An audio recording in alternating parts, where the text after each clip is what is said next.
Bismillahirrahmanirrahim. Assalamualaikum warahmatullahi wabarakatuh. Bismillahi alhamdulillah wassalatu wassalamu ala rasulillah wa ala alihi wa sahbihi wa mawalah la hawla wa la quwwata illa billah. Amma ba'du. Fa ya ibadallah, usikum wa nafsi bittaqwallah wa ta'atihi la'alakum turhamun. Ma'asyiral muslimin wa zumratal mu'minin rahimakumullah. Sahabat Nurul Iman yang saya cintai karena Allah, alhamdulillah, summa alhamdulillah hamdan katsiran thayyiban barakan fi. Kita wajib dan patut selayaknya sebagai hamba memuji terus kepada Allah atas segala nikmat yang telah Beliau berikan pada kita, dengan patokan pengakuan juga bahwa tidak ada yang bisa kita sebut nikmat itu. Wa in ta'udu nikmatallahi la tuhsuha, dan tidak jika kamu menghitung nikmat-nikmat Allah kepadamu, tidak akan sanggup kamu menghitungnya. Jadi kita sekarang bersyukur juga dengan nikmat yang kita tidak sangka kita terima. Nikmat sembuh dari bengkak misalnya itu termasuk nikmat yang luar biasa, bisa bertemu kembali, nggak meninggal hari ini gitu kira-kira. Ya, semoga apa yang kita niatkan hadir di sini, walaupun ngantuk sebagian, monggo aja silakan. Allah memberikan ridhonya, amin. Dan kepada sahabat-sahabat yang terabsen sakit, mudah-mudahan Allah beri kesembuhan dan sakitnya menjadi kafarat dari dosa-dosanya, amin ya rabbal alamin. Kita langsung saja tanpa berpanjang kalam. Hari ini kita menuntaskan bab doa dan zikir dengan judul pintu kezuhudan kedua. Ini.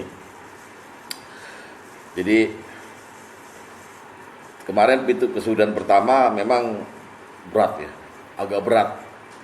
Beratnya terutama di yang bagian ketiga ini, sangat yakin bahwa musibah Allah adalah rasa cinta Allah pada kita. Itu nggak bisa itu kita cerna dengan akal kalau kita nggak beriman. Jadi musibah itu hadiah dari Allah, hadiah bonusnya berupa ampunan dosa, ya kan? Nah, itu susah kita cerna itu kalau kita nggak beriman. Ya, mudah-mudahan bisa dilewati semua, amin. Karena zuhud itu penting untuk menggandeng takwa kita ini, supaya kita bisa terdaftar sebagai calon penghuni surga Allah, amin. Lalu masuk ke pintu kezuhudan kedua. Itu asalnya kenapa dia disebut dengan pintu kezuhudan ya? Ini kan istilah saya aja. Karena berasal dari hadis yang panjang, di mana ada peristiwa Jibril datang kepada Nabi dan sahabatnya. Lalu di akhir hadis itu Nabi menjelaskan, di akhir hadis itu, bahwa haza Jibril. Itu tadi yang datang tuh Jibril. Ngapain? Haza Jibril atakum, datang padamu, liyuzahidakum fit dunya, mengajarkan kamu zuhud kepada dunia. Terus wa yuraghibakum fil akhirah, dan mengajarkanmu untuk senang sama akhirat. Oh, jadi ini berarti pelajaran zuhud. Nah, di dalam kedatangan Jibril itu ada 8 pertanyaan yang Jibril berikan pada Muhammad. Sebetulnya bukan pertanyaan, tapi keterangan dari Allah. Bentuknya pertanyaan. Jadi itu semacam Nabi diberikan wahyu oleh Allah melalui Jibril, tapi Jibril bertanya, kemudian wahyunya disampaikan melalui jawaban Nabi gitu loh. Itu hebatnya Nabi kita, istimewanya. Nah, 8 pertanyaan itu apa? Dibagi 3 kelompok. Kelompok pertama, Jibril bertanya mengenai tempat-tempat zuhud. Pertanyaannya, Muhammad, apa itu dunia? Kedua, apa itu akhirat?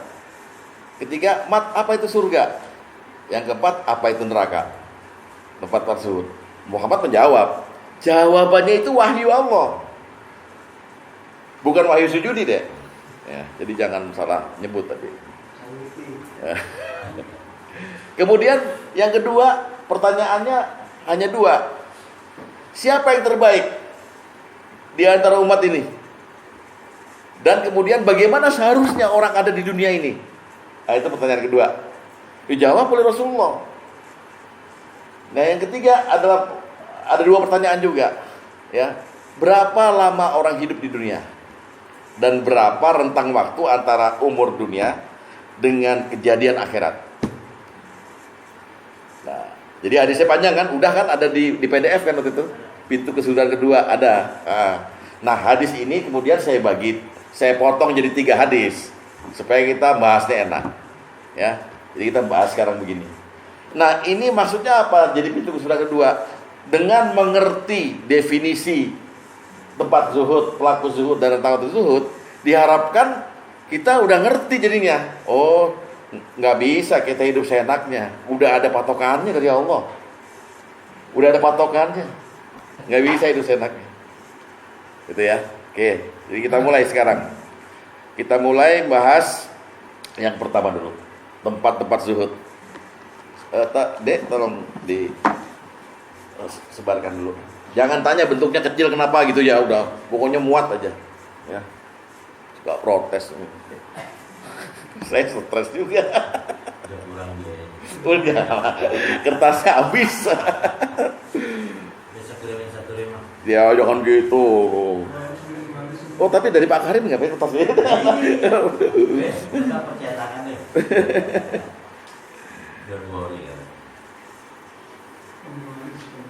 Oke, itu udah PDF-nya udah saya kirim juga ya ke grup. Sekarang kita mulai bicarakan tempat-tempat zuhud. Lihat hadis nomor pertama. Ini hadis saya potong ya dari hadis yang panjang itu kan. Jadi untuk bab pertama hadis nomor 1. Apa kata Jibril? Jibril tanya, faqala Jibril ya Rasulullah, wahai Rasulullah, mad dunya? Apa dunia itu? Apa jawaban Muhammad? Qala, dia menjawab, impian orang yang sedang tidur, sedangkan penghuninya akan dibalas dan disiksa. Ini kesimpulan dunia itu. Dunia itu, kehidupan dunia itu, kata Rasulullah, adalah impian orang yang sedang tidur. Dan penghuninya yang lagi ngimpi itu akan dibalas dan disiksa. Satu. Ini gak bisa dimengerti kalau kita kemarin masih belum mengerti zuhud yang pertama nih. Ya, satu. Yang kedua, Jibril bertanya lagi, ya Rasulullah, ya, apa akhirat itu? Wamal akhirah? Apa kata Rasulullah? Akhirat itu tempat yang kekal abadi. Sebagian berada di surga, sebagian berada di neraka. Akhirat yang dimaksud Rasulullah yang kita mesti senang, ya, senang sama akhirat itu cuma ada 2 tempat. Apakah Bapak ada di tempat yang disebut surga atau di neraka? Kalau Bapak ada di surga, Bapak nggak ada di neraka, nggak ada tempat lain. Jadi akhirat ini kesimpulan akhir dari akhirat ini. Padahal kalau kata Umar bin Khattab, kata Rasulullah juga, akhirat yang dimaksud akhirat itu adalah pertama kali pintunya di mana? Alam kubur. Itu akhirat. Alam kubur. Di alam kubur. Itu akhirat awalnya. Nah, kalau beliau ngomong begini, berarti beliau ngomongin kesimpulan puncak dari akhirat adalah tempat yang kekal abadi, sebagian berada di surga, sebagian berada di neraka. Itu akhirat. Dunia tadi apa? Dunia itu adalah mimpinya orang yang lagi tidur, dan penghuni yang ngimpi itu, penghuni dunia, akan dibalas nanti. Iya dong, harus nakut-nakutin dikit dong. Ya, dan disiksa. Terus yang ketiga, beliau ditanya lagi, apa surga itu? Ya kan? Dijawab, surga adalah pengganti dunia bagi orang yang mau meninggalkannya, di mana kenikmatannya kekal dan abadi. Lihat ya, surga adalah tempat ya bagi orang yang mau meninggalkan dunia, dan dia sifatnya kekal abadi. Khalidina fiha abada. Wah, serem nih udah mulai. Terakhir, apakah neraka itu? Beliau menjawab, neraka adalah pengganti dunia bagi orang yang terus-menerus mencari dunia itu. Ya, di mana penghuninya akan kekal di dalamnya. Jadi, itu definisinya. Itu namanya tempat-tempat zuhud. Nah, sekarang kita bahas. Jadi kesimpulan dari 4 jawaban ini, dunia itu apa? Akhirat itu apa, lalu surga dan neraka itu apa? Itu Rasulullah coba ngomong pada kesempatan lain begini, ad-dunya ya darul jaza la amala. Terbalik. Ad-dunya darul amal la jazaa. Wal akhiratu darul jaza la amala. Dunia itu tempat berbuat, nggak ada pembalasan. Jadi bapak mau nakal, senakal-nakal di dunia ini nggak dibalas, nggak ada pengaruh. Ini orang zina terus ininya putus, enggak, tetap dipakai lagi besoknya kan untuk zina. Jadi nggak ada balasan. Wal akhiratu darul jaza. Akhirat itu tempat dibalas. La amala, nggak ada kesempatan lagi beramal. Jadi pengertiannya begini. Dunia itu tempat beramal, nggak ada balasan. Kenapa? Karena balasan orang-orang di dunia ini nggak muat. Kalau dikasih segera di dunia tuh nggak muat dunia ini nampungnya. Contoh, orang yang sering sholat fajar akan tahu keutamaannya bahwa dia dapat pahala yang nilainya lebih baik dari dunia dan seisinya. Pak Luli sholat fajar seminggu 7 kali, naruh di mana pahalanya kalau dikasih segera? Orang yang ikut ngelayat nyolatin mayit dapat 1 kirot. Katanya 1 kirot itu 1 bukit Uhud emas. Kalau yang ikut nguburin 2 kirot. Lo dari Yayasan Bunga Kemboja tiap hari mandiin, nyolatin, nguburin, berapa kirot? Mau naruh di mana? Gunung emas itu. La jazaa, nggak dibalas sekarang. Itu orang yang baik. Orang yang ninggalin sholat dengan sengaja tanpa uzur syar'i, itu menurut Al-Haqqah ya, surat Al-Haqqah yang kemudian Ibnu Katsir mengambil hadis dari riwayat Ibnu Abbas bahwa dia akan dirantai, dibelenggu oleh Allah di neraka dengan rantai. Rantainya itu dimasukin ke mulut, keluarin lewat dubur. Terus dikerak gitu. Yang satu rantainya itu kalau ditaruh di dunia, air laut habis, pohon-pohon terbakar semua. Lah yang gak sholat berapa ini? Kok gak ada kejadian itu? Berarti ad-dunya darul amal la jazaa. Itu maksudnya. Kok komplit keterangannya Ustaz? Tapi pada ngantuk, ya kan, makan bubur ganja. Nah, gitu. Paham ya? Jadi itu maksudnya dunia itu. Dia kehidupannya seperti mimpi karena kemarin ada an-nasu niyamun. Terus faiza matu intabahum. Jadi manusia semuanya sekarang tidur, ketika mereka mati mereka baru bangun. Baru sadar. Dari ilmal yakin, ainul yakin, akhirnya hakul yakin. Gitu. Jadi keterangan mengenai tempat zuhud itu seperti itu. Itu ada di hadis Baihaqi tadi yang saya jelaskan. Sekarang kita lihat hadis yang serupa tapi tak sama. Ya, lihat hadis nomor 7.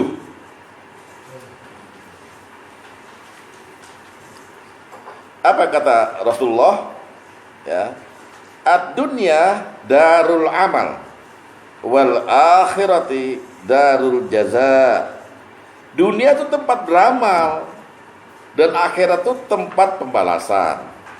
Nah ini ya, wal jazaa'u sayakunu bil jannati lil mu'minin wan nari lil kafirin. Dan pembalasan itu pasti terjadi.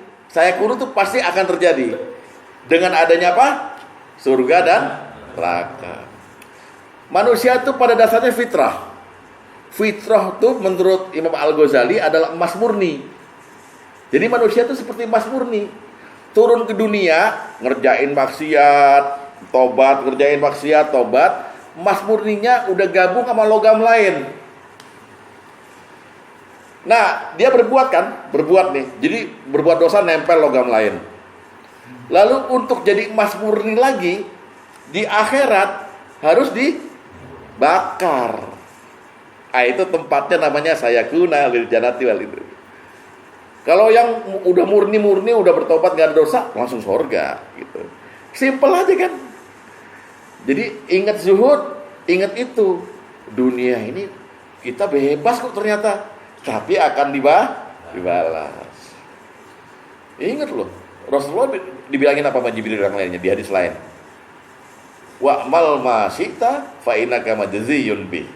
Berbuat aja seenak kamu, tapi ingat kamu akan dibalas. Kayak paham ya? Jadi apa yang Rasulullah terangkan mengenai tempat-tempat zuhud itu jelas bahwa zuhud bahwa dunia itu nggak ada apa-apanya sebetulnya akhirnya. Dia hanya tempat ujian bagi siapa. Makanya ada istilah begini, kullu nafsin za'iqatul maut wa lanabluukum bisyarri wa khairil fitnah. Setiap yang bernyawa pasti mati, dan akan aku uji kamu dengan kebaikan dan keburukan waktu hidup di dunia ini. Tinggal pilih aja, kita mau jadi baik atau jadi buruk gitu. Ya, Pak, mudah-mudahan sadar ya. Tuh. Dari situ kepengennya ke yang mana? Karena di akhirat cuma ada dua alamat. Yang surga. Kepengen surga? Sekarang kita lihat. Ini ngomongin tempat nih ya. Tempat. Hadis nomor 11. Yang tanggal 24. Tanggal berapa? Apanya? Itu gambaran tanggal berapa? Kemarin. Baru sekalinya lagi. Maksudnya yang mana? Yang ini. Yang nomor 10 nomor 11 tadi. Yang sama yang ini sekarang. Yang ini. Iya. Jadi hadis yang sama maksud J tadi. Yang satu. Itu kan bisa dipotong maksudnya. Kalau ini gede itunya gambarannya. Nomor 7. Hanya kecil, dia gede. Makanya kita bicara hadis yang sama di nomor 7 gitu. Hadis yang sama tadi ini hadis yang sama yang mirip. Oh, ya. Sekarang nomor 11 ya. Ya. Oke, Pak Tom, ya. Dari Hasan, dia berkata, Rasulullah SAW bertanya kepada para sahabat. Apa pertanyaannya? Ayuridu kullukum ayyadkhulal jannah? Apakah kalian semua ingin masuk surga? Mereka menjawab, tentu. Semoga Allah menjadikan kami tebusmanmu, wahai Rasulullah. Beliau melanjutkan, yang penting syarat masuk surga ini, pendekkanlah angan-anganmu dan malulah kepada Allah dengan malu yang sebenarnya. Para sahabat berkata, wahai Rasulullah, selama ini kami semua sudah malu pada Allah Ta'ala. Beliau bersabda, bukan begitu maksudku. Sebenarnya malu pada Allah Ta'ala adalah satu, kamu ingat kuburan dan kerusakan di dalamnya. Dua, kamu menjaga perut dan apa yang di dalamnya. Jadi makanan dari yang halal-halal aja Pak, dan makannya yang baik-baik aja, yang thayyibat ya. Jangan mercon dimakan, layangan dimakan ya. Tiga, kamu menjaga kepala dan apa yang ada di dalamnya. Dan terakhir, nomor 4, dan barang siapa yang menginginkan kemuliaan akhirat, artinya surga tadi, maka hendaklah dia meninggalkan perhiasan dunia. Tinggalkan aja kenikmatan dunia itu. Oh, ini kenikmatan yang bakal rusak kok. Ya. Jadi jangan didemenin, jangan dipengenin lagi. Itulah yang dimaksud dengan seorang hamba malu pada Allah Ta'ala, dengan malu yang sebenar-benarnya.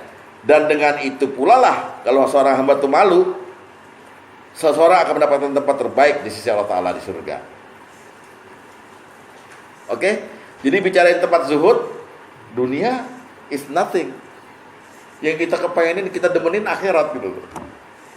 Itu kalau Bapak mau. Ya.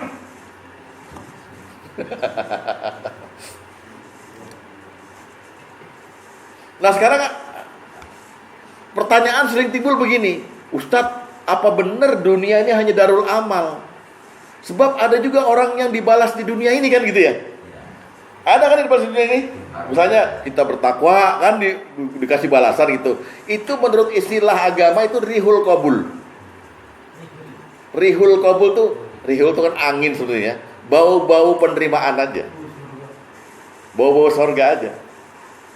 Belum nyampe surga, ngicipin aja, ngicipin dikit gitu. Contoh, siapa yang memuliakan orang tuanya di masa tuanya, tidak pernah membentaknya, mengikuti semua kebutuhannya gitu, maka Allah akan jadikan enak hidup di dunia ini. Nah, itu rihul qabul.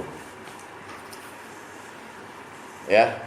Kalau orang kesiksa, misalnya dia habis berzina, kesiksa gitu hidupnya. Emang ada hadisnya juga. Siapa yang melazimkan zina dalam hidupnya, maka mukanya akan kelihatan seperti muka pucat apa gitu ya, jelek, nggak keruan, nggak bercahaya kan gitu itu. Nah, itu namanya rihul qabul. Belum balasan, balasannya nanti. Makanya gitu ya. Jadi di sini mengenai tempat zuhud, barang siapa yang malu pada Allah dengan sebenar-benarnya malu, maka dia akan diberikan kemuliaan di sisi Allah di surga nanti itu. Malunya gimana? Barang siapa yang kepengen surga, maka tinggalkanlah dunia, perhiasan dunia itu, ya. Maka dia akan mulia di akhirat. Jadi Bapak lebih baik ketipu atau lebih baik ditipu gitu ya, ketipu ditipu, atau lebih baik kita menipu? Hah? Kita menipu dunia lebih baik dari kita ditipu dunia? Kita lebih baik menipu dunia kan?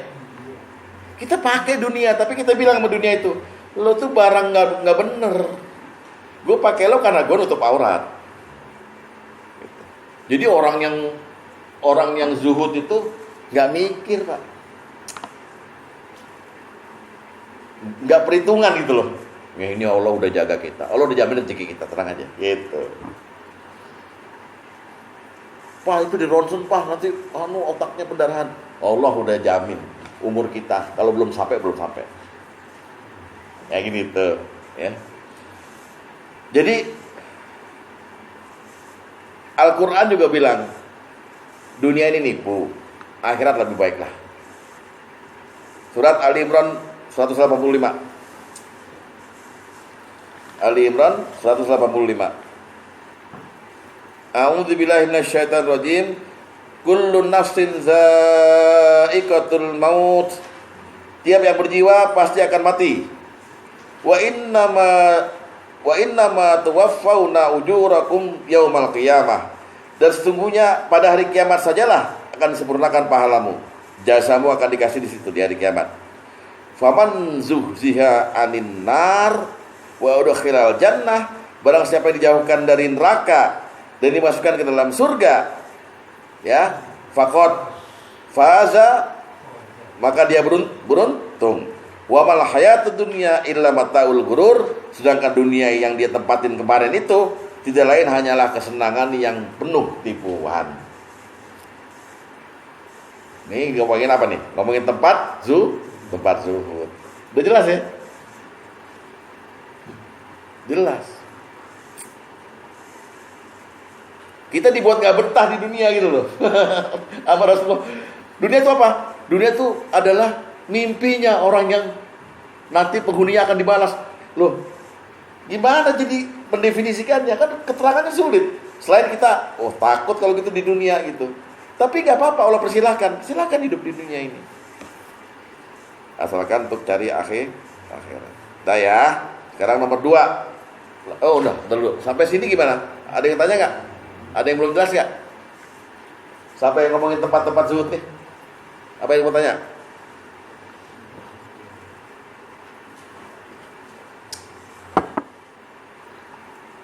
Udah bisa merubah belum? Udah bisa merubah kita belum? Ngomongin tempat zuhud ini. Ini bukan cuma buat orang kaya, buat semuanya gitu. Jadi maksudnya jangan nemen-nemen kalau bahasa Jawanya. Oh jangan nemen-nemen gitu. Ya. Kalau disuruh lihat kuburan sama kerusakan di dalamnya ini maksudnya apa? Kerusakan di dalamnya. Ya itu kan dunia itu sebentar. Kerusakan tuh siksanya. Jadi ngomongin jasa kan. Jadi ini tempat zuhud ini ngomongin sebetulnya adalah dunia itu tempat kamu beramal. Mau gaya apa terserah. Ya kan? Tapi ingat, begitu kamu mati, akhirat itu dijaza kamu, dibalas gitu. Ya Pak, ternyata kita mati itu bukan the end of the life, bukan akhir hidup kita, baru mulai hidup di situ. Masa hidupnya mau jadi kere di akhirat, terpincang-pincang digebukin malaikat, ngapain? Di sini bergaya, Itu kan bawa mobil merah. Nggak ada yang bawa mobil merah ya? Ada, oh ada. Ya. Dagangan Merah itu, lihat hadis dari, kesukaan gitu. ya merah tuh warna kesukaan setan yang paling dibenci sama Rasulullah.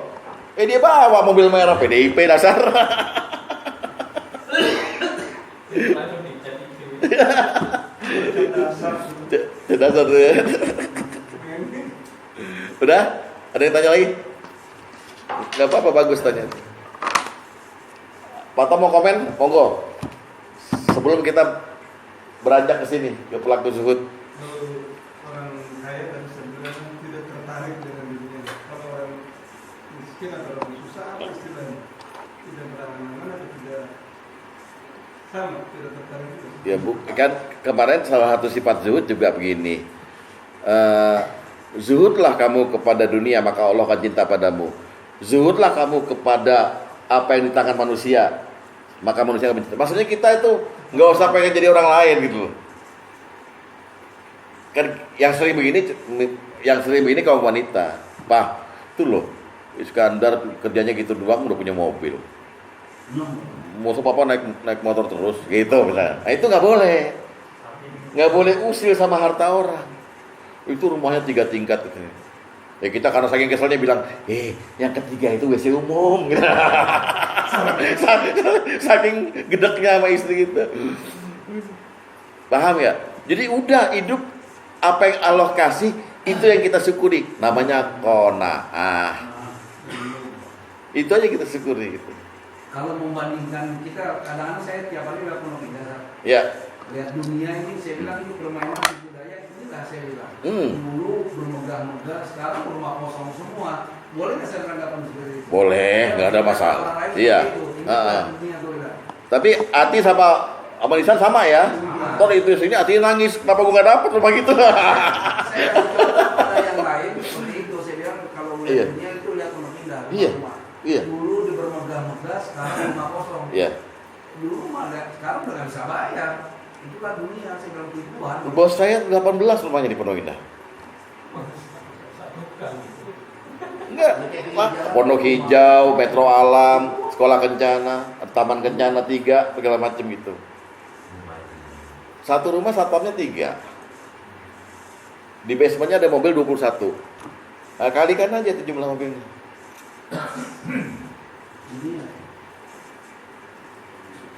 Kita DMA bikin basement, diketawain orang, lu bikin bak sampah ya. Banjir di sini. Mau ternak lele di basement. Jadi nah itu dia permainan, menipu.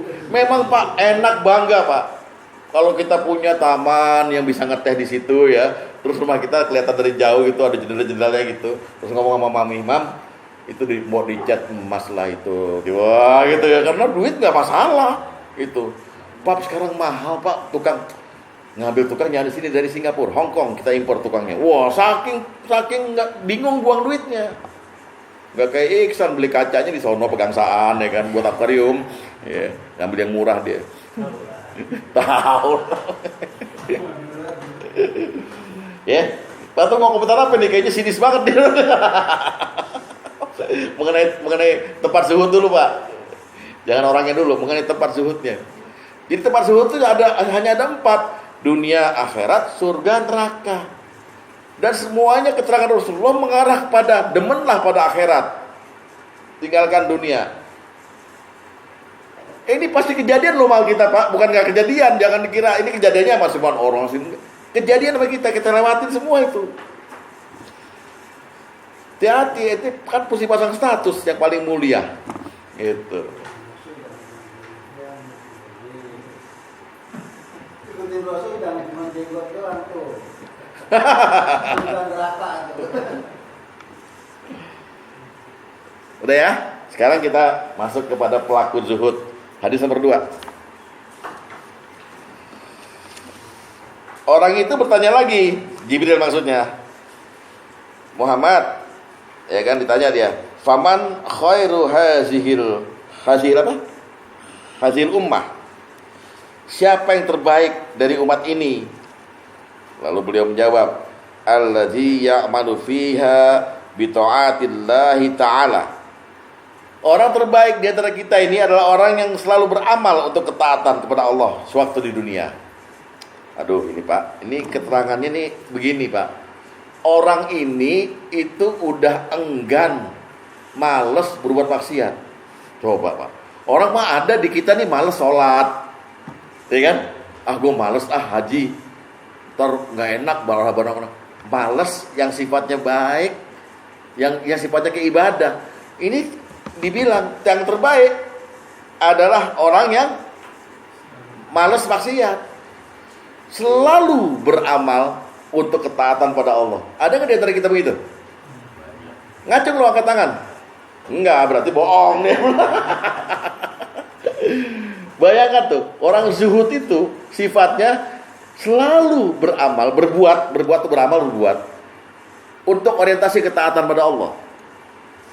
Dia nggak pernah berpikir lagi. Kan ada di antara kita udah tobat, tapi karena ada kesempatan, ada duit, ada kesempatan boleh juga lagi itu bentar. Paling nunggu juga dong, kirim pulsa. Pasti pengen. Ini enggak orang zuhud. Jadi kalau bapak-bapak yang masih pengen, berarti masih belum zuhud ya.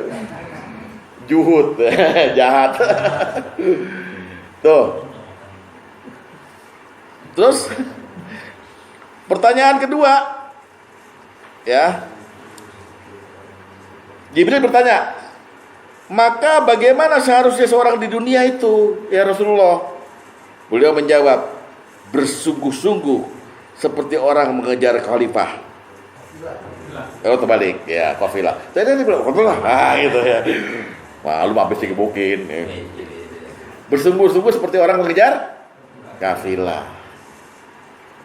Bapak bayangin dulu bapak di gurun nih, serombongan Nurul Iman berangkat pakai onta 300 kilo, 450 kilo Madinah Mekah, istirahat di air danau gitu.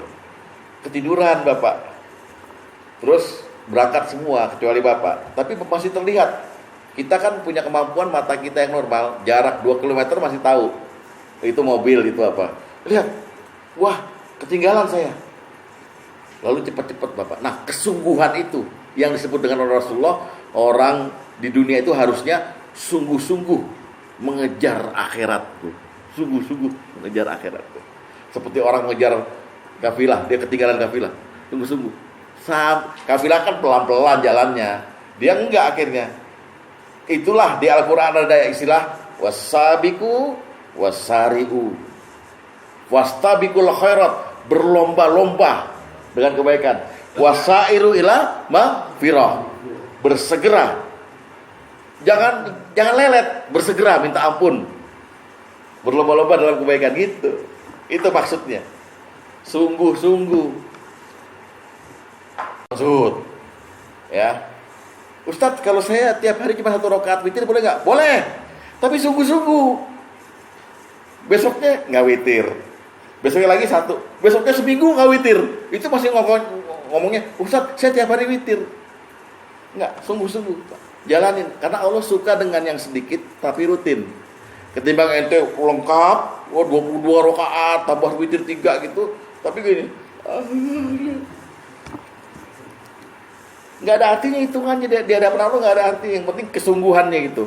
Pengen ketemu Allah tiap malam. Pengen ketemu Allah tiap malam. Ya. Dikit-dikit sama jadi bukit ya. Iya itu. Itu kata Titi Puspa. Bing bing bang yuk kita ke bank ya. Bang bing bung yuk kita nabung gitu kan ya. Ya itu kata Titi Puspa ya. Nah, jadi pelaku zuhud itu artinya ada kesungguhan dan dia sudah enggan untuk melanggar perintah Allah. Orientasinya beramal untuk ketaatan, udah enggan gitu loh. Ya, dulu pernah. Makanya ini Omai Rama itu zuhud itu, karena dulu aku suka padamu, dulu aku memang suka. Tapi langsung dia bilang, sekarang ya kan? Sekarang tak aku tak mau. Zuhud itu. Dia tinggalkan yang dulu dia suka. Bisa kok Bapak ninggalin. Bisa, paling yang tua-tua itu ngapain? Ya udah gak laku juga ya kan. Ya. Ada satu lagi yang sadarkanlah cara hidupmu Di tepi jalan. Ya, si miskin menjerit kan ya. Ya itu tahu, itu kan Black Brothers. Hari kiamat judulnya, ya kan? Itu di side B lagu ketiga itu. Oke, sekarang kita lihat bagaimana kita bekerja sungguh-sungguh di hadapan Allah dan memelihara ketaatan, yaitu dengan menjadi pejuang akhirat. Jadi pejuang Islam, jadi pejuang akhirat gitu loh. Ya, kan kita di dunia ini ada pejuang partai, ya, pejuang di DPR, udah pura-pura semua. Pejuang akhirat. Wah, pasti sungguh-sungguh. Hadis nomor 9.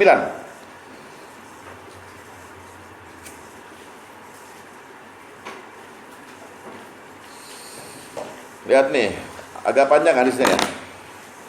Dari Abu Abdurrahman As-Salami, dia berkata, telah berkhutbah Ali bin Abi Thalib di Kufah. Seraya berkata, wahai manusia, sungguhnya apa yang paling aku takutkan terjadi atas kamu adalah panjang angan-angan dan mengikuti hawa nafsu. Adapun panjang angan-angan dapat melupakan akhirat, sedangkan mengikuti hawa nafsu dapat tersesat dari kebenaran. Ketahuilah, sungguhnya kehidupan dunia ini sungguh-sungguh akan berakhir. Saya ulangi ya, kehidupan dunia ini sungguh-sungguh akan berakhir. Jadi ini ada di end-nya kalau dunia ini. Sedangkan kehidupan akhirat sungguh-sungguh akan segera terjadi. Dan dari setiap kehidupan itu ada generasi yang menekuninya. Dunia ada yang menekuninya, serius, sungguh-sungguh. Akhirat juga ada yang menekuninya. Oleh karena itu, fakunu min abna'il akhirah, jadilah engkau bagian dari pejuang akhirat. Ya. Wala takunu min abna'id dunya, jangan engkau jadi bagian dari pejuang dunia. Fa innal yauma amalun wala hisabun, karena sesungguhnya sekarang ini di dunia adalah hari untuk beramal, nggak ada hisab. Sedangkan esok di akhirat adalah hari hisab dan nggak ada amalan. Ini udah dikaitkan sama hisab, berarti meminimalisir dosa, meningkatkan pahala. Jadilah pejuang akhirat. Apa aja bisa jadi kebaikan, Pak? Senyum, duit 1000, nyenengin orang, bikin orang ketawa, itu semuanya itu dicatat oleh Allah. Kalau Bapak rutin mengerjakan itu tiap hari, jadi dia pejuang akhirat. Gitu. Nyenengin istri, termasuk nyenengin anak, termasuk, Pak. Ya. Jangan nyenengin istri orang, San. Ya, istri orang disenengin jangan, ya. Ya. Jadi jadilah pejuang akhirat. Bekerja keras, sungguh-sungguh. Ya, Rasulullah kagum nih sama orang apa? Menangis istri orang menjadikan orang stres kan? Iya. Nah, perintah untuk jadi pejuang akhirat ini sesuai dengan Al-Qasas itu. Wa batagi fima ataqallaha darul akhirah wala tansa nasibaka minad dunya. Wa ahsin, dan berbuat baiklah fil ard, di dunia, di muka bumi ini. Buka Al-Qasas surat 28 ayat 77.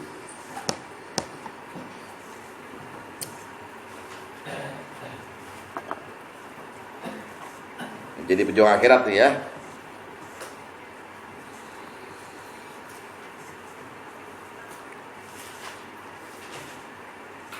A'udzu billahi minasyaitonir rajim. Wabtaghi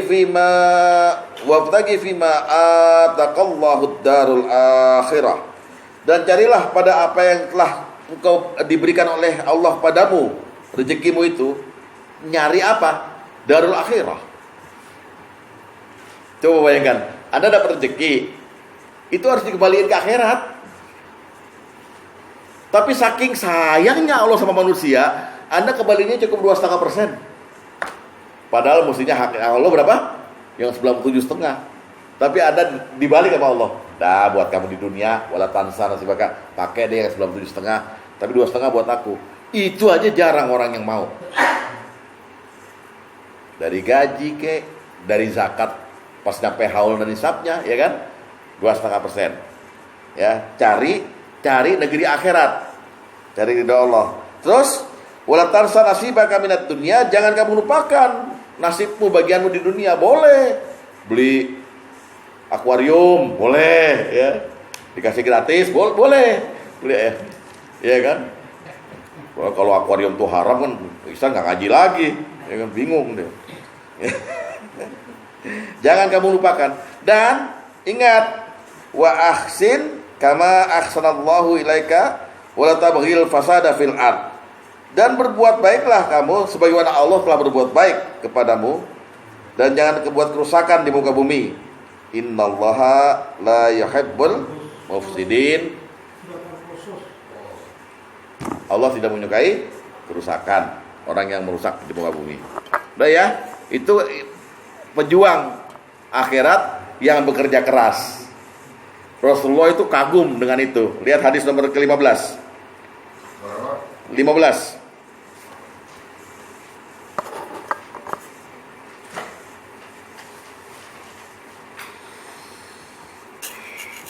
Dari Abu Salil, dia berkata, seorang laki-laki berhenti di majelis kami di Baqi.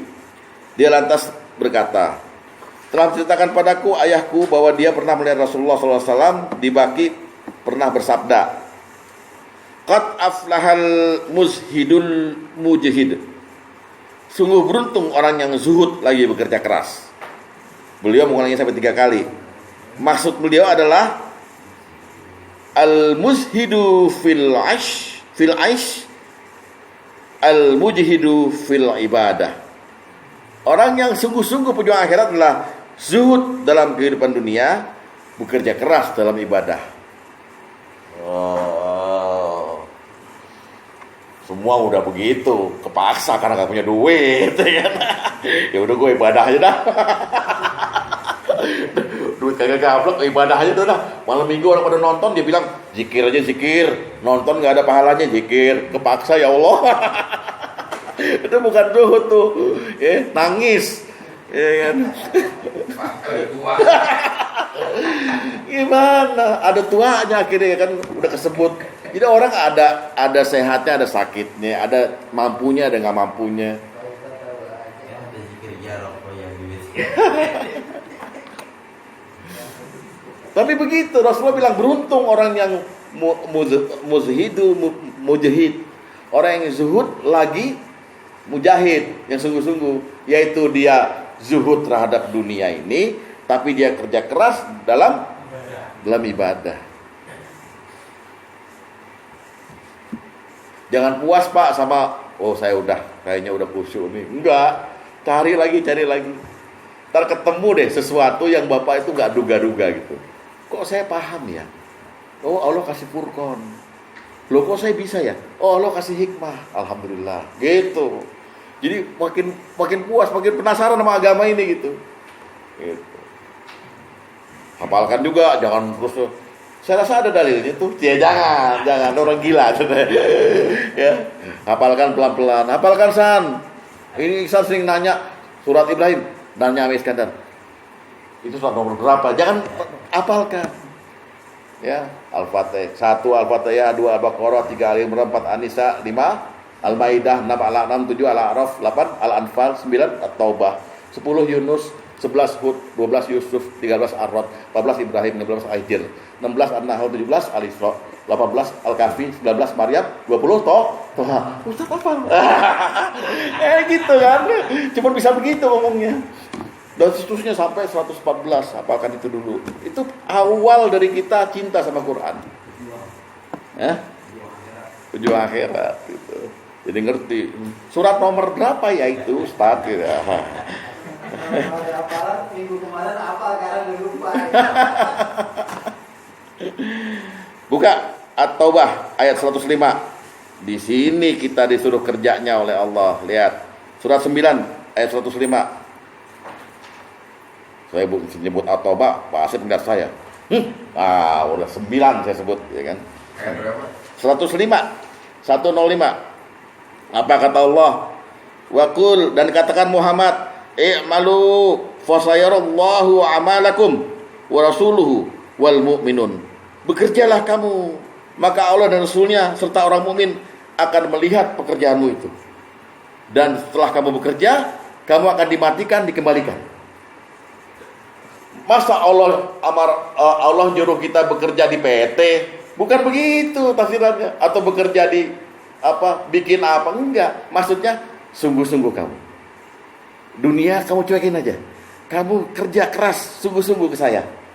Nanti Rasul diizinkan oleh Allah di ayat ini. udah meninggal. Rasulullah tos paeh dek, udah meninggal, tapi rohnya ngelihat orang muslim, dia bangga.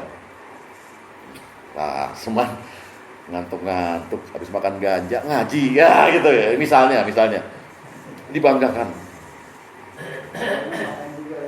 Dan kaum mukminin juga melihat, oh lihat sungguh-sungguh dalam beragama, maka cari ilmu ke dia gitu. Ini perintah, menzuhudkan orang perintah ini ya. Itu tadi pejuang akhirat. Nah, pelaku zuhud Rasulullah sebut juga sebagai orang yang seperti ngejar kafilah. Artinya orang di dunia ini mesti mereposisi diri. Pertama, dia harus bertindak sebagai musafir.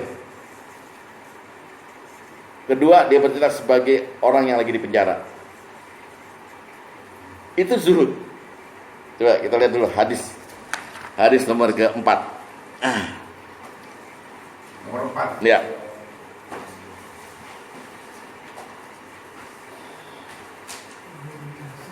Dari Ibnu Umar radhiyallahu anhu berkata, Rasulullah SAW memegang kedua pundakku, lalu bersabda, jadilah engkau di dunia ini seakan-akan orang asing atau pengembara.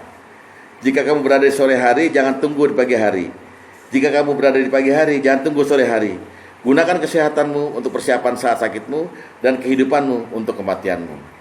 Jadi nggak ada kata istirahat. Orang musafir atau pengembara itu ketika dia berhenti di satu tempat, dia jadi tamu. Tamu bahasa Arabnya apa? Doif. Tamu itu nggak pengen memiliki tempat yang dia tepatin. Mampir ngombe bahasa Jawanya. Nggak mampir terus. Ini saya beli, bukan tamu, itu sih belanja. Tamu datang, lemah dia istirahat, tapi dia cuman sekadarnya aja. Minum, makan, berangkat lagi. Musafir sih. Seperti itu hidup di dunia. Sehingga alat yang dipakai untuk survival, makan minum itu, tidak dia gubris. Ini paham nggak? Ya, kan ada orang akhirnya merasa rendah kalau pakai baju merek alisan harga 40.000 pakai upacara. Dan teman di sebelahnya pakai apa namanya itu? Ya Allah, krokodil lah apa gitu. 175.000 gitu. Kok beda ya? Emang beda. Di situ orang-orang yang nggak zuhud bilang duit bicara. Makin mahal, makin bagus mutunya, kan begitu. Pret. Jangan kepengaruh, Pak. Pakai yang biasa aja. Pakai yang biasa aja baju. Yang biasa aja. Tapi jangan harus saya zuhud pakai karung goni, jangan, Pak. Ya kan ada kan orang zuhud ambil karung beras, pakai zuhud, terus pakai sorban. Mau ngapain, Pak? Zuhud. Bahasa Arab itu. Gak usah gitu-gitu amat. Ya. Tapi kayak pengembara aja. Dia tidak ada hasrat memiliki sesuatu yang dia datangi gitu loh. Mampir doang, udah capek nih, jalan seharian, udah mampir. Sehingga udah gak mikir lagi. Nah, Rasulullah itu didatangi oleh Umar bin Khattab. Abu Bakar Umar ya? Didatangi oleh Abdullah bin Umar. Rasulullah tuh habis tidur di tikar, ada bekas-bekasnya gitu. Bekas tikar gitu. Ditanya Rasulullah, mau kami buatin nggak kasur kalau sekarang spring bed gitu? Apa kata Rasulullah? Apa manfaatnya dunia untukku? Aku hanya musafir yang lewat. Itu maksudnya kenikmatan tidur yang Rasulullah rasakan itu bukan terletak pada sarana, terletak pada kebiasaan beliau tidur. Saya tanya Bapak tidur bisa apa enggak? Bisa. Nggak bisa, Allah yang bikin tidur. Bapak bangun bisa nggak? Nggak bisa, Allah yang bikin bangun. Kencing bisa nggak? Bisa kalau pada waktunya. Nah, waktu itu yang nentuin Allah. Kalau belum waktunya, Bapak kencing, ya obat tabit gini nggak keluar kencingnya. Paham nggak maksudnya? Jadi kenikmatan Rasulullah tidur itu dia tolak kasur. Bukan itu kenikmatanku tidur. Aku cuma musafir. Kenikmatan itu ada pada bisanya aku tidur. hebatnya Nabi kita. Kalau kita kan enggak. Ini palsu nih, Donobilo palsu gitu ya. Wah, pilih kasur yang empuk. Begitu udah kebeli kasur, kasih spray, tidur, AC nyalain, malah melek. Ini lunasi 12 bulan ya, Mbak. Nyicil. Ya kan? Ini muka-muka nyicil. Mana ada yang beli cash. Ya kan? Mungkin ada kali Pak Sugeng. Ya, lihat hadis 8. Dari Alqamah, dari Abdullah dia berkata bahwa Rasulullah tidur di atas tikar. Kemudian beliau bangun, pada pelipisnya terlihat bekas tikar. Kami pun berkata kepada beliau, wahai Rasulullah, bagaimana seandainya kami membuatkan kasur untuk engkau? Beliau menjawab, lihat jawaban beliau. Mali, apa gunanya bagiku? Wa walid dunya ma'ana, apa gunanya dunia ini untukku? Karena di dunia ini aku hanya seperti seorang musafir yang berteduh di bawah pohon, kemudian pergi segera meninggalkan tempat itu. Jadi jangan ketipu dengan, wah ini barang bagus nih, cocok buat saya. Enggak. Anda bisanya makan tuh karena Allah yang membuka mulut Anda. Anda cuma dikasih hawa nafsu, selera makan, lapar segala macam. Saya buktiin ya, di rumah sakit tuh loh. Kita nengok orang, nengok Pak Sugeng lah, anggap ya, jangan udah bijalik. Ya sakit nih, udah tua, umur 90. Kenapa Pak Sugeng? Istrinya bilang, udah nggak mau makan. Loh, makanannya enak. Kenapa nggak mau makan gitu? Nah, itu. Berarti nggak bisa orang makan sebenarnya. Yang bisain Allah. Ustadz ini terlalu ilmiah ya, jadi nggak nyampe kan? Ustadz nggak nyampe Ustadz. Ya. Gitu ya. Kedua, selain dia musafir, jadilah Anda mereposisi diri jadi narapidana. Hadis nomor 13.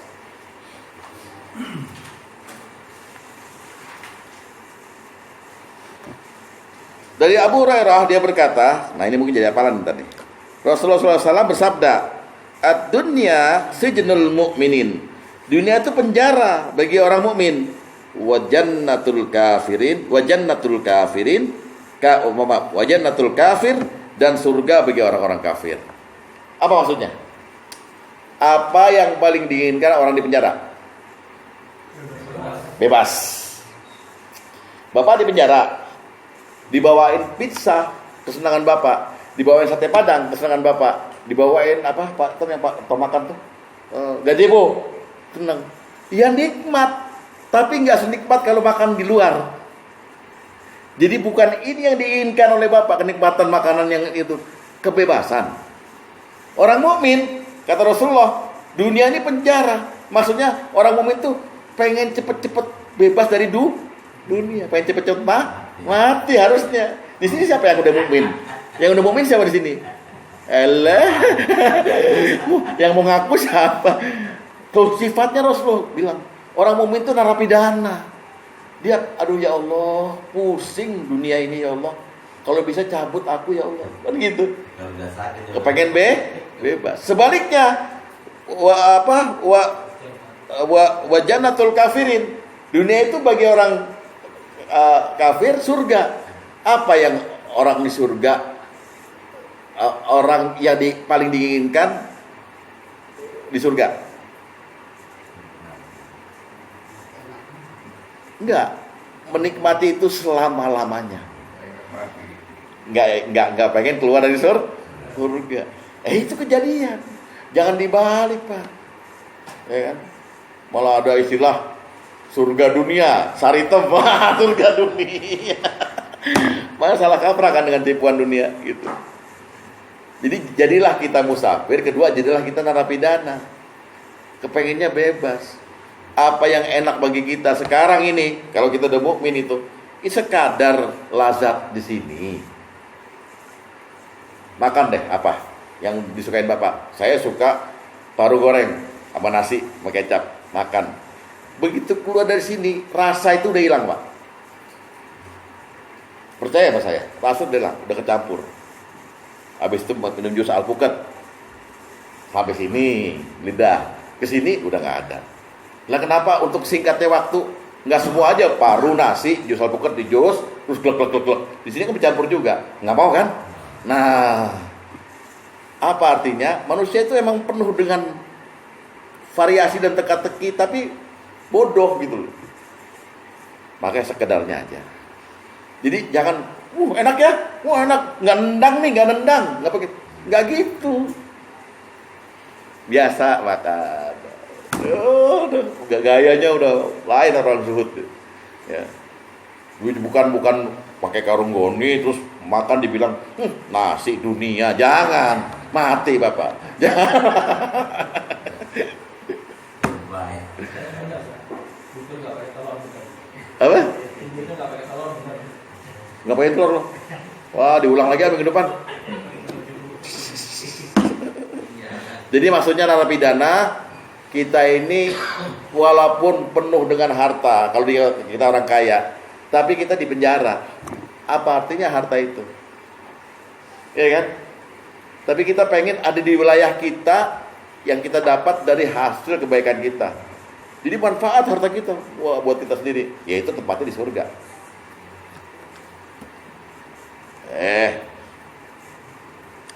Dan dari pikiran ini, pelaku zuhud ini, memang Allah udah kasih tahu bahwa orang beriman yang mengimani zuhud ini pasti merasa terhina melihat orang-orang yang nggak beriman tuh kok kaya-kaya gitu. Merasa gimana ya? Kok bukan jatah saya itu ya? Saya udah dekat sama Allah. Ya, lihat surat Al-Baqarah 212. Ini bukan menghibur ya, Allah udah tetapkan keputusannya ini. Al-Baqarah 212, oke? Lihat. Zuyyina lillazina kafarul hayatud dunya. Kehidupan dunia itu dijadikan indah dalam pandangan orang-orang kafir. Wa yaskharuna minal ladzina amanu. Dan mereka orang kafir yang mendewa-dewakan dunia akan memandang hina orang-orang beriman yang tidak kaya. Pasti Pak. Kita orang kaya di balkon sore-sore datang orang nggak punya gitu, kenal kita bilang sama bini kita, ya mau utang lagi tuh bocah tuh. Kita hina orangnya, belum ketemu sama kita udah kita hina. Ini ayatnya. Bagi orang kaya yang nggak beriman, kok kayak kerajaan gitu, puas gitu.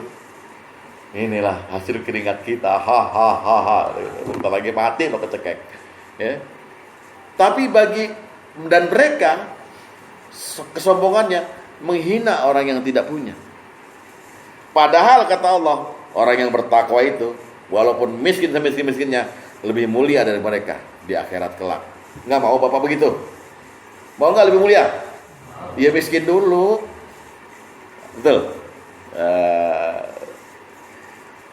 Maksudnya miskin tuh bukan nggak punya harta. Udahlah, dunia ini jangan diagung-agungkan lah. Handphone lah apa sekarang? Nokia, ya kuno, jadul. Nih iPhone. Nggak usah bicarain itu namanya menuhankan dunia. Tuh. Masuk akuarium itu gitu. Kalau nerangin ke pembeli, ini hanya untuk supaya ikan-ikan tetap hidup. Gitu, jangan bilang ini batunya dari airnya dari laut selatan, Nyi Bloro, jangan. Ya. Ngapain lo detailin lah gitu, udah bohong lagi. Ya jelas ya. Jadi Allah udah berkata begitu. Bagi orang beriman, keadaan kayak gitu nggak menyedihkan. Ya. Lihat hadis nomor 10.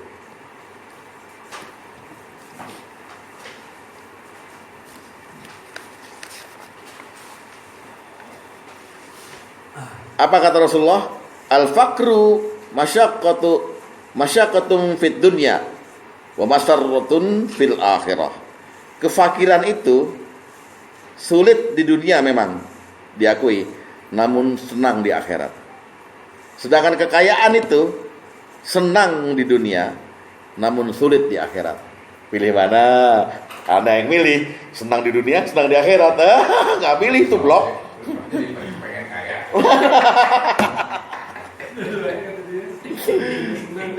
Makanya kita dihadapkan pada dua pilihan macam itu. Masa kita pilih lagi senang di dunia, senang di akhirat. Itu bukan milih, tolol gitu kan. Itu curang namanya. Orang pilihannya itu kok. Kata Rasulullah begitu. Memang kalau kamu dalam kondisi fakir di dunia, kamu sabar, kamu di akhirat senang-senang. Tapi kamu kaya di dunia, kamu sombong, maka kamu di dunia itu senang, tapi kamu sulit di akhirat. Senang itu adalah konsumsi lahir, bahagia konsumsi batin. Orang yang banyak duit, banyak zahirnya, hanya senang yang dirasakan, belum tentu bahagia. Betul apa tidak? Banyak bukti. Orang yang sedikit duitnya, kata Rasulullah apa? Kaya itu di sini. Al-ghina'u hahuna. Kaya itu kaya hati, merasa cukup apa yang Allah berikan. Berarti lihat nih. Orang yang udah banyak hatinya dia. Hati palsu, hati apa, hati kejem ada dia. Ya. Jadi perlu ini kita teliti. Jadi pelaku zuhud tuh begitu sifatnya gitu loh. Cuek sama dunia gitu. Jangan hatinya gusar. Mobil saya udah umur 11 tahun nih. Mesti ganti. Udah bunyi retak. Itu dengkul lo, udah kopong. Paham enggak? Jadi jangan ditipu sama dunia. Termasuk handphone, Pak. Wah, anak-anak kita ganti handphone tiap setahun sekali kali. Mintanya iPhone. Kata Bang Aman, kita lo kali gitu ya. Ya. Jadi nggak menyedihkan. Karena fakir di dunia ini kalau sabar, maka dia sulit memang di akhirat bahagia, seneng. Orang jarak antara masuk surganya orang fakir yang sabar di dunia dengan orang kaya, sama-sama imannya, ini 500 tahun. Jadi orang kaya masih dihisap beriman, orang kaya beriman masih dihisap itu hartanya kemana aja, itu udah keramas. Bidadarinya kayak patom 72.000, waduh, dengkulnya nggak usah pakai kuat patom, nggak usah. Ya terus, ini masih dihisap. Nah sekarang pilih mana? Mau cepet-cepet masuk surga atau dihisapnya lama? Barang Nabi Sulaiman, barang Om Lin, dihisap. Mana aja hartanya? Nggak perlu dihisap lagi. Oh nggak usah. Lu sih gitu sentimen lo. Bisa bokeh tuh malaikat. Nah itu tadi kan pelaku zuhud di dunia itu pertama jadi pejuang akhirat, kedua apa? Kedua yaitu mereposisi diri. Jadi musafir, jadi narapidana, ya kan? Yang ketiga, orang yang zuhud, pelaku zuhud itu menjalani gaya hidup yang wajar. Jalani gaya hidup yang wajar di dunia ini. Lihat. Nomor 5. Hadis nomor 5. Ini standar hidup yang wajar menurut Rasulullah yang jarang disyukurin. Karena orang nggak merasa cukup terus. Lihat ya. Dari Salamah bin Ubaidillah bin Mishan bin Al-Khatmi, dari bapaknya, dia berkata Rasulullah SAW bersabda, barang siapa di antara kalian yang pada pagi hari aman dalam perjalanannya, sehat pada tubuhnya, dan memiliki makanan pokok untuk hari itu, faka'annama hizat lahud dunya, maka seolah-olah telah terkumpul kenikmatan dunia baginya. Satu, kalau kalian pagi hari aman, pas Sugeng ambil cucu ke kelurahan, jemput cucu di Pinang, balik lagi aman. Satu, terus badannya sehat, gatal-gatalnya udah hilang. Satu lagi, bisa makan pagi, siang, malam, udah terkumpul nikmat dunia semuanya. Nah ini kita kan enggak, jarang bersyukuri yang itu kan, ya, jarang bersyukuri, maunya lebih dari itu. Ya. Suami nanya sama, jangan tempe mulu, kenapa sih gorengnya, telur ceplok kayak dadar kayak, gitu. Dikit mau lebih, daging kayak apa gitu. Nah, syukuri aja yang udah ada. Ya. Kalau ada, kalau yang nggak ada ke warteg Pak. Ya kan? Kayak Pak Ino kan ke warteg ya. Ya, itu gaya hidupnya begitu. Jadi udah sangat bersyukur aja kita kalau tiap hari sehat, Kita aman jalan, nggak kesandung, nggak dipukul orang. Dan ada makanan yang kita makan, entah itu beli ketoprak atau apa, udahlah gitu loh. Ya boleh sekali-kali burger, king burger gitu. Tapi sebelum makan tanya dulu, telepon dulu, itu babi bukan gitu ya kan? Nggak apa-apa. Ya itu satu. Nah, sahabat Nabi Abu Dzar pernah dinasihati Rasulullah. Lihat nasihatnya, hadis nomor 16.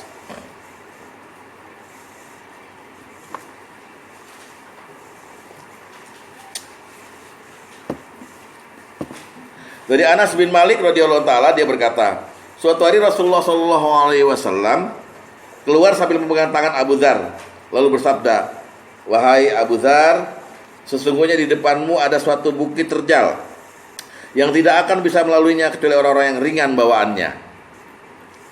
Abu Dzar bertanya, "Wahai Rasulullah, apakah aku termasuk orang yang ringan bawaannya atau yang berat-berat?" Beliau bertanya, "Apakah kamu memiliki persediaan makan untuk hari ini?" Abu Dzar menjawab, "Ya." Beliau bertanya lagi, "Apakah kamu memiliki persediaan makanan untuk besok?" Abu Dzar menjawab, "Ya." Beliau bertanya lagi, "Apakah kamu memiliki persediaan makanan untuk lusa?" Abu Dzar menjawab, "Tidak." Rasulullah kemudian bersabda, "Seandainya kamu memiliki persediaan makanan untuk 3 hari, maka kamu termasuk orang-orang yang berat orang bawaannya." Maksudnya di hadapan Allah, dia harus mempertanggungjawabkan kekayaan persediaan makan 3 hari itu. Apalagi Bapak punya saldo, Pak. Beras 3 karung di dapur, masih bilang hidup kita susah ya mah. Aduh Pak, ke laut aja dah. Berat pertanggungjawaban di hadapan Allah tuh hanya 3 hari punya makanan aja. Bagaimana kita jadi akhirnya mau cari kekayaan kalau udah dihambat begini sama agama gitu. Abis ini ada yang protes nggak?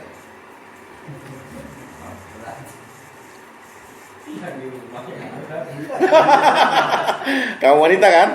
Nah, Pokoknya sebulan itu buat beras. Udah belajar di TikTok aja buat sebulan. boleh sebetulnya, nggak ada masalah buat sebulan. Tapi maukah Bapak beras yang buat sebulan itu menjadi barokah? Sehingga Bapak akan berasa punya beras 30 karung di rumah. Beras yang sebulan itu tahan, pisahkan yang 3 hari untuk Bapak, lainnya kirim ke orang. Serius. Entah hari keempat mulai nangis tuh istri, "Pak, gak ada beras." Mulai gak suhut lagi tuh. Ini prakteknya masing-masing bersahaja aja gitu loh. Jangan kalau udah punya persediaan seperti itu, jangan ngomong-ngomong kurang. Malu sama Allah. Kata Rasul, Anda punya 3 hari aja, berat bawaannya Anda tuh di hadapan Allah. Maksudnya berat bawaannya, pertanggungjawaban beban yang Anda bertanggung jawab itu. Bayangkan Pak, ini standar hidup ini. Iya, makanya. Dan ingat, jangan silau atau menyukai kemewahan. Kemewahan itu, kemegahan itu milik Allah. Kemewahan itu nggak boleh. Arti kemewahan itu Anda akan dikasih oleh Allah di surga. Amin. Kemewahan akan di surga. Jadi di sini khusus laki-laki jangan pakai sesuatu dari emas, perak. Itu kemewahan. Ya, jangan ada unsur emasnya. Udah, tinggalkan aja. Atau perak, tinggalkan. Hadis nomor 14.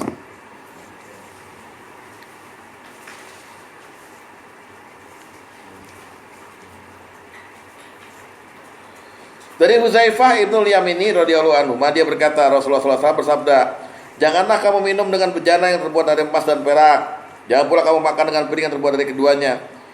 Ya, fa innaha lahum fit dunya walakum fil akhirah."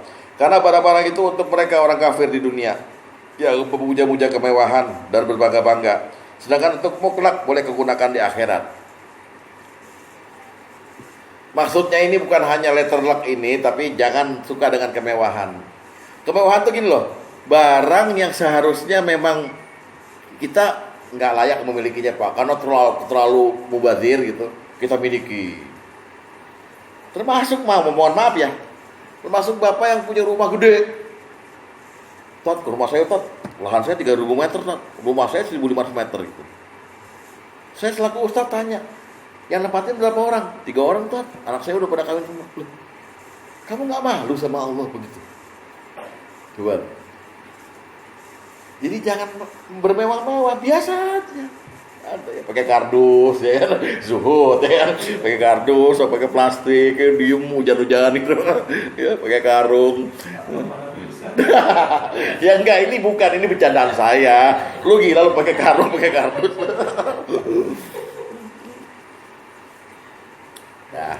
Dah, nomor 2 udah. Sampai nomor 2. Selanjutnya nomor 3 tinggal 4 hadis atau 5 hadis lagi. Sampai sini ada komentar dulu nggak? Ini kan nggak ada. Sampai pelaku zuhud ada komentar atau pertanyaan boleh? Ayo, bebas-bebas aja. Kondisi itu diciptakan sama Allah atau kita sengaja yang menahan diri, itu artinya boleh-boleh aja atau mana yang terbaik. Maksudnya gimana? Kan tadi saya bilang yang lebih dulu itu udah jalan begini terpaksa. Nah, kondisi itu namanya diciptakan sendiri bukan sengaja. Ya itu ada gaya tarik menarik antara kita dan Allah. Kita beraksi, Allah bereaksi. Jadi kita kalau bersungguh-sungguh nih, ya udah Allah, aku lebih cinta kamu daripada dunia gitu. Allah kasih rihol qabul, dimudahkan segala urusannya, segala macam itu. Jadi nggak usah milih kita. Kan minggu kemarin saya bilang, wa may yattaqillah, barang siapa yang bertakwa kepada Allah, maka akan dimudahkan segala urusannya, diberikan jalan keluar, diberikan rezeki. Ya kita belum buktiin. Bukan artinya boleh kita artikan itu sebagai hidayah. Iya, hidayah, betul. Yang diciptakan sengaja, bukan sengaja yang Allah mentakdirkan seperti itu. Betul. Sehingga akhirnya kita terdiri menjadi zuhud. Iya, Hidayah. begitu. Hidayah. Zuhud itu kita usahakan, lalu Allah ridho, Allah kasih kemudahan untuk menjalaninya. Sore iseng tanya, Ustaz punya saldo nggak? Ya, bukan mau ngecek tuh, mau minjem ya gitu.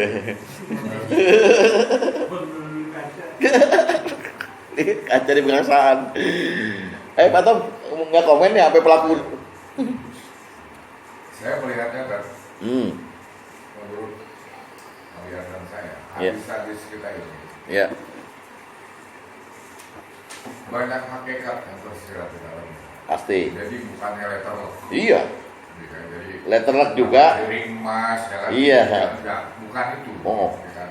Ya. Bisa kembali kepada zuhud dan saya melihat ada puncak daripada tujuan atau niatnya kita semua berkumpul di sini. Ya. Sama seperti orang misalnya dengan ilmu dunia. Orang mempelajari sampai kepada MBA. Dia ingin menjadi suatu businessman atau manajer di suatu perusahaan besar. Akan tetapi begitu dia bisnis dia gagal. Begitu dia bekerja di suatu perusahaan besar, selalu tidak yang punya bisnisnya tidak berkenan sama dia. Yang saya khawatirkan, walau kayak perbandingannya, tambahin lagi mungkin ilmu dunia. Kita belajar silat, bertani, menghadapi lawan. Tapi begitu berkelahi, itu ilmu semua Hilang. Nah kita di sini kan, kita zikir, ya seperti itu.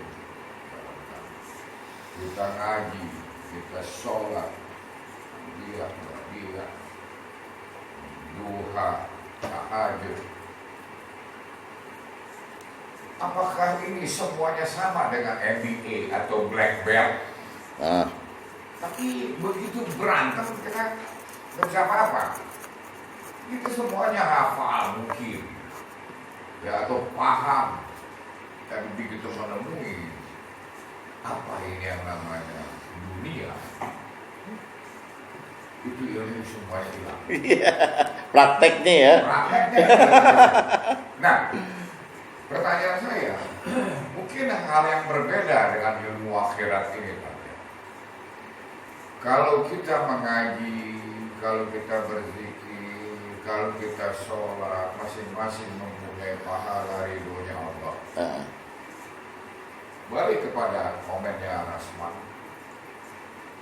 mungkin ada pertolongan atau hidayah dari Allah untuk menghadapi dunia ini yang buat kita.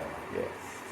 Mudah-mudahan begitu sekiranya kan. Yeah. Karena kita lihat banyak yang paham agama, hafal Quran, masih juga kan nggak menjalani dunia ini. Betul. Contohnya Ustaz Kondang misalnya. Soulmate Cucu Pansur. Banyak kan contohnya kan. Iya, iya. Apalagi kita ini. Nah, perbandingan dengan ilmu dunia, ya, ilmu dunia dengan ilmu akhirat ini, saya berharap suatu hal yang berbeda. Jadi kalau ilmu dunia, ilmu silat kita hilang, ilmu manajemen kita hilang, begitu kita praktek. Tapi di ilmu akhirat ini kita dibantu sama Allah karena kita mempelajarinya, kita memahaminya, kita istiqomah. Sebab ujiannya itu bukannya seperti ilmu dunia, kita mencari lawan atau mencari membuka usaha, tapi ini Allah yang memberikan ujian dan cobaannya. Iya. Kan, gitu. Allah kasih ilmunya, Allah kasih ujiannya. Ya. Mungkin di sini perbedaannya tak ilmu dunia dan ilmu akhirat. Betul. Dan kita harapkan kita semua di sini tentunya sebenarnya waktu kita step in 2003 adalah sebenarnya zuhud. Niat kita ini. Dari akhirat. Kita. Ya MBA kita ini zuhud. Iya, iya, iya. Ya mungkin whatever mekanis kami yang dengan takwa segala macam. Iya. Kan sebenarnya perangkat takwa semuanya kan ya. Nah, apakah itu sebenarnya ilmu akhirat ini kan? Betul. Lain bedanya dengan ilmu dunia. Iya, saya mengiyakan. Dek, oh Dek lagi tidur ya? Dek tolong baca hadis yang Dek hafal. Barang siapa yang mencari ilmu agama, Allah akan memudahkannya ke surga. Yang keras dong, yang keras. Ketua kelas. Man? Fitolabul ilmi kan? Terus? Sorekahu? Jadi ada hadis punya begini, barang siapa yang bersusah payah mencari ilmu lah gitu, Allah akan memudahkan jalannya ke surga. Itu pertolongan Allah. Jadi kitanya udah nyari akhirat nih dengan ilmu nih, ya teori ini. Lalu Allah yang memudahkan kita untuk ke surga. Itu pertolongan Allah. Betul, saya setuju. Memang beda dengan ilmu dunia kan gitu. Ya. Karena ilmu dunia ini memang masalahnya pun diciptakan oleh kita sendiri kan. Saya hanya khawatir ya, kita hampir belasan tahun duduk di sini, cuma giliran berantem nggak bisa berantem. Itu yang saya khawatir tadi dulu kan. Prakteknya nggak bisa gitu. Ketemu masalah, langsung kafir bos. Hilang tuh semua pelajaran. Apa? Di sini yang merasa gitu siapa? Apakah di sini masuk suatu ayat la yukallifullahu nafsan illa wus'aha walau saya. Ya. Nah, di sini bedanya kali kan. Iya. Kita nih hamba sama Allah mempelajari ilmu yang diberikan melalui kalamnya, ya, melalui kekasihnya, gitu loh kan. Jadi kita nanti insya Allah bisa berantem ya. Insya Allah bisa. Itu tetap ya. Beda Ya. sama ilmu dunia. Beda tadi. dunia. Kalau nggak kita sia-sia semua di sini. Makanya kan yang kita itu kalau Bapak memahami la haula wala quwata illa billah, ada mudah. Kita nggak ada yang bisa, yang bisain Allah. Tadi kan saya udah kasih contoh, tidur aja kita nggak bisa, kencing kita nggak bisa sendiri.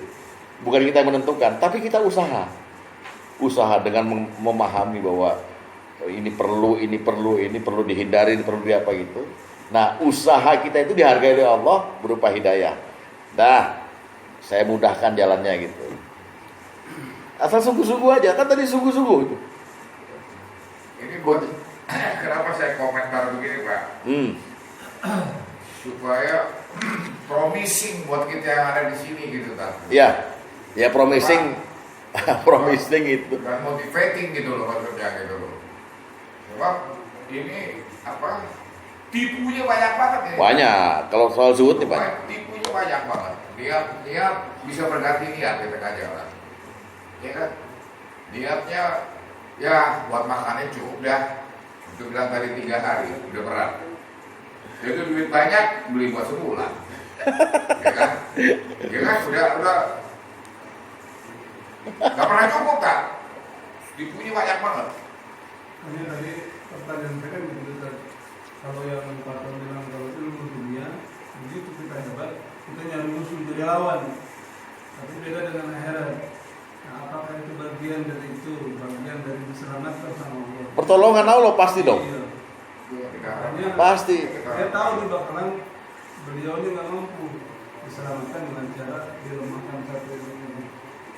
Jadi bukan hanya sukses di akhiratnya, kemudian insya Allah dia bakal menang dalam peperangannya atau dalam perjuangannya. Ya makanya Satu dilemahin itu. zuhud ini kan permainan hati ya Tam ya. Ya. Bukan menunjukkan, nanti juga bilang bukan baju karung lu zuhud gitu kan. Ah. Bukan ada dalam hati. Tapi ini susah, kalau nggak neraka nggak perlu. Ya.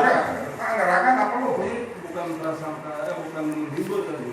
Prasangka baik, bagian dari prasangka baik tadi kan. Ya. Kita dikondisikan seperti itu supaya nanti kalau ketemu lawan seperti itu kita nggak chaos gitu. Itu benar, ya, itu benar. Sama juga silat kalau ketemu lawan untuk pakai Australia kalau ke jurus. Cuma masalah hati pada saat itu hilang. Banyak orang ahli agama maksiat bos. Banyak bos. Kalau nggak neraka nggak penuh. Sorry tak saya bilang gitu kan. Ini masalah susah untuk dihadapi ini gitu loh, dengan istiqomah gitu loh maksudnya. Ya iya loh. Bapak sudah jawab sendiri kok sebetulnya. Pertolongan Allah itu mutlak dominan. Iya. Pasti. Tapi kita itu usahanya harus dituntut sungguh-sungguh. Artinya nggak main-main lagi dengan hal ini gitu. Karena semua ini akan kita alami, walaupun ini kan kita harus mengaktifkan daya imajinasi kita juga nih. Kalau lihat hadis sama Quran mengenai akhirat dan mengenai kejelekan dunia. Orang gak jelek kok dunia kan gitu kan. Orang gak jelek, nah itu mulai tuh ujian dan tipuannya masuk tuh. 3 hari kalau ada tamu gimana makan wow, macam-macam itu. Tapi ya yang Rasulullah sampaikan itu standar yang ideal bagi orang zuhud. Standar ideal. Standar ideal begitu. Hidup wajar aja gitu. Jangan neko-neko gitu kan. Ya, kita sekarang punya rumah, punya apa ya nggak apa-apa kan. Nggak menjadi haram gara-gara itu, gara standar itu gitu. Nggak apa-apa. Tapi yang penting hati kita tetap bahwa ini bukan segalanya. Jadi lebih percaya apa yang ada di tangan Allah ketimbang yang di tangan kita sendiri. Itu sulit Pak. Sulit. Karena matematiknya kita kan itu doang. Di angka sini. Kalau bukan karena pertolongan Allah. Coba logikanya di mana? Bapak sekarang tinggal di rumah yang Bapak tempatin itu. Coba dinilai itu harganya sama bank. Ternyata rumah saya 500 juta misalnya. Atau 1,3 miliar rumah saya di Presel itu. Dari mana saya bisa punya uang sebanyak itu? Apa dari gaji? Kan gak mungkin. Nabung berapa berus tahun. Nah, tapi ternyata rumahnya ada. Berarti dominannya pertolongan Allah. Min haitsulah di atas. Jadi kitanya ya hanya wajib menjalankan aja apa yang kita tahu. Selebihnya pertolongan Allah. Itu buntutnya. Konklusinya kita semuanya duduk belasan tahun di sini mengharapkan pertolongan Allah. Itu kan conclusion. Iya Itu kan. masih menggapai Iya. di pintu 1, pintu 2 ini. Iya karena budu, wa iya karena stain. Hanya kepadamu kami mohon pertolongan. Terakhir, rentang waktu zuhud. Hadis nomor 3. Jibril bertanya lagi kepada Rasulullah. Ya. Apa pertanyaannya? Fakamil qararu biha. Berapa lama sih orang hidup di dunia? Ya, ini pasti pertanyaan majas, bukan pertanyaan, karena orang kan banyak, lain-lain 70 tahun, 60 tahun ya. Kata Rasulullah apa? Kira-kira seperti orang tertinggal dari kafilah. Orang itu bertanya lagi, Jibril, berapa lama sih waktu antara dunia, kehidupan dunia ini dan akhirat kelak? Beliau menjawab, seperti kejapan mata. Udah ini majas. Artinya yang Anda agung-agungkan, Anda nikmati itu sedikit waktunya, pendek. Nanti di akhirat orang ditanya, kamu berapa lama hidup di dunia? Baru kemarin kayaknya saya hidup. Sekarang udah mati, udah hadir di sini. Oh, berarti kita ini ditipu sama waktu. Oleh sebab itu, yang paling krusial dalam waktu ini adalah bahwa kita akan berhenti waktu kita. Masing-masing berbeda kan? Ya, tapi diibaratkan seperti orang tertinggal dari kafilah. Artinya, ingat mati. Mati udah mulai. Mati mulai status Anda kelihatan di kubur tuh. Apakah Anda menempati bagian akhirat yang namanya surga atau neraka? Itu maksudnya mau disampaikan oleh Rasulullah. Jadi ingat mati, ingat mati. Ingat mati. Dengan ingat mati, berarti ketertarikan Anda pada dunia. Gini deh, Pak Agus ditentukan Jumat depan meninggal. Langsung itu ada di hadis wal Agusi, wal ya kan, wal Syekh Al Tajwidi, misalnya gitu. Guru tajwid meninggal Jumat tanggal sekian gitu. Hari Rebu sama Kamis nggak usah pantang makan, Pak. Apa aja makan semua, ya kan? Tapi kita dikaburkan dari itu. Sehingga kita merasa akan hidup selamanya di dunia. Yahsabu anna malahu akhlada. Dengan dunia ini aku jadi kekal nih. Nah, ini mengingatkan. Rasulullah bilang, umur manusia kayak orang tertinggal kafilah. Ya, akhirat udah kelihatan tuh. Dan umur dunia ini dari mulai zaman Nabi Adam sampai akhirat, kata Rasulullah, seperti kejapan mata. Habis sudah kiamat. Untuk itu jangan sok-sokan. Ingat Anda jadi mayat semua. Fa innaka mayitun. Buka hadis nomor 12.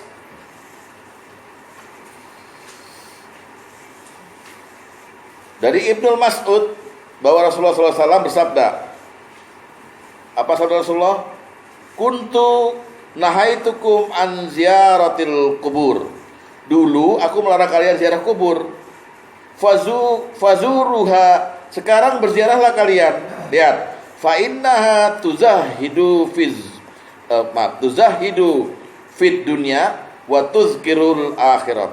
Karena ziarah kubur dapat menjadikan kalian zuhud terhadap dunia dan ingat kepada akhirat. Ziarah kubur awali juga dengan ke ICU. ICU yang terbuka tuh sekarang di Cipto. Ya, bisa ngelihat dari kaca gitu. Lihat orang yang udah sekarat. Dan langsung ibroh. Kalau saya ada di tempat tidur itu, apa yang saya lakukan? Tobat. Mending masih bisa. Apa ya kira-kira? Alhamdulillahillazi afani mimma btalaka bihi. Ya Allah, segala puji kamu yang telah mengutamakan aku dibanding dia. Karena akhirnya udah gak nafsu apa-apa, Pak. Kalau kita makin lemah. Datanglah ke kuburan. Sering ikut orang kubur atau ziarah kubur gitu. Ya Allah, ini penghuni kampung ini udah gue kasih salam. Kayak apa ya kehidupan di situ gitu. Banyak orang sengsara, banyak orang yang bahagia. Tuh, zuhud terhadap dunia dapat diperoleh melalui ziarah kubur. Karena waktu yang Rasulullah berikan, waktu hidup kamu singkat. Waktu dunia ini sampai kiamat singkat sekali. Ayo. Itu sungguh-sungguh. Dan ketika kita ziarah kubur, yang kita ingat apa? Yang kita ingat begini. Waktu kita masuk liang lahat, waktu kita berangkat dari rumah, yang ikut kita 3. Keluarga kita, terus harta kita dan amal kita. Sayang disayang, yang 2 balik. Keluarga dan harta kita balik, mobil mewah kita balik. Amal kita yang nemenin kita. Nah, amal itu kerja keras tadi. Amal baik, Pak. Karena ada amal soleh, ada amal toleh. Amal lusu atau amal lucu. Lihat hadis nomor ke-6.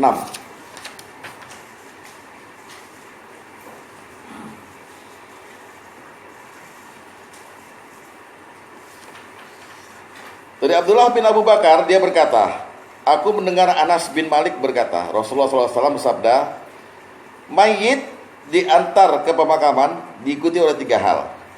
Ya, itu kata Rasulullah ya. Jadi yatuba'ul mayyita salasatun fayarji'us nani wa yabqa wahidun. Ya, yang 2 kembali, yang 1 menetap. Mayit diikuti oleh keluarga, harta dan amalnya. Diantar sama istrinya yang cantik, anak-anak yang soleh-soleh semuanya itu, menaik mobil mewahnya, hartanya dan amalnya. Keluarga dan hartanya kembali ke rumah, sedangkan amalnya menetap di alam barzah. Udah berapa amal kita gitu loh. Nah, untuk orang beramal bisa dinilai baik oleh Allah, nggak mungkin bisa ketemu Allah, bisa salaman sama Allah, nggak mungkin kalau kita masih senang dunia, nggak sungguh-sungguh ibadah.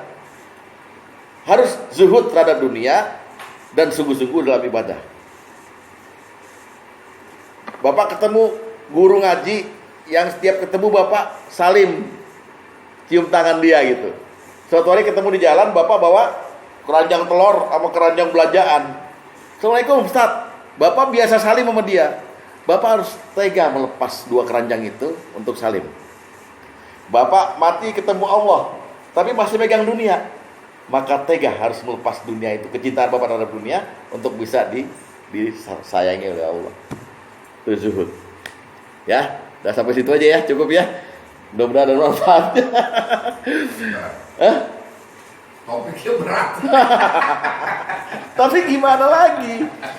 Harus dijalani, kalau enggak nanti Bapak termasuk dari pengikut dunia. Apa dari dunia? Ya, semoga ada manfaatnya dan dengan demikian berakhirlah bab doa dan zikir. Kita minggu depan melanjutkan bab zuriat.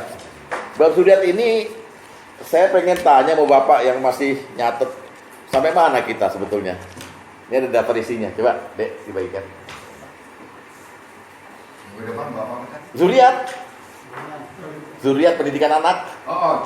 Kan waktu itu kan dipotong. Kalau saya ya khusus kepada yang sudah punya waktu, yang sudah banyak kata dulu. Kalau prinsip saya tuh ya hidup ini saya tidak melewatkan waktu dalam arti kata sewaktu saya lagi nggak tidur gitu. Namun itu ya ingin saya tuh ya detik demi menit demi jam itu saya gunakan gitu. Misalnya ini saya lagi saya mencari apa yang saya belum kerjakan gitu. Itu manfaatin waktu. Bagus Pak. Waktu. Bagus. Pokoknya saya seperti itu yang pasti. Nah, di sini salahnya kebanyakan dunia daripada akhirat. Nah, sekarang akhirat saya baca cuma 2 ayat apa ini. Tapi dunianya tuh ya mengerjakan yang ini. Tapi ya yang mengerjakan seperti yang bebenah dan memberi makan ini, peternakan. Jadi nggak bisa tuh saya ya maaf ya, orang 1 jam main HP saya nggak bisa. Ada telepon juga orang lama. Tempat saya nih, udah ya, saya butuh gitu. Ya kalau saya seperti itu gitu. Nggak apa-apa. Tambahin di kegiatan dunianya dengan zikir. Nasi makan ayam, alhamdulillah, bismillahirrahmanirrahim. Wah, nambah barokah. Ya saya bukan ngomongin kalau si istri saya tuh orang gitu, dia itu terus sambil deh. Kalau istri saya tuh ya mulu dan mudah-mudahan jalan surga. Nah, satu lagi Ji.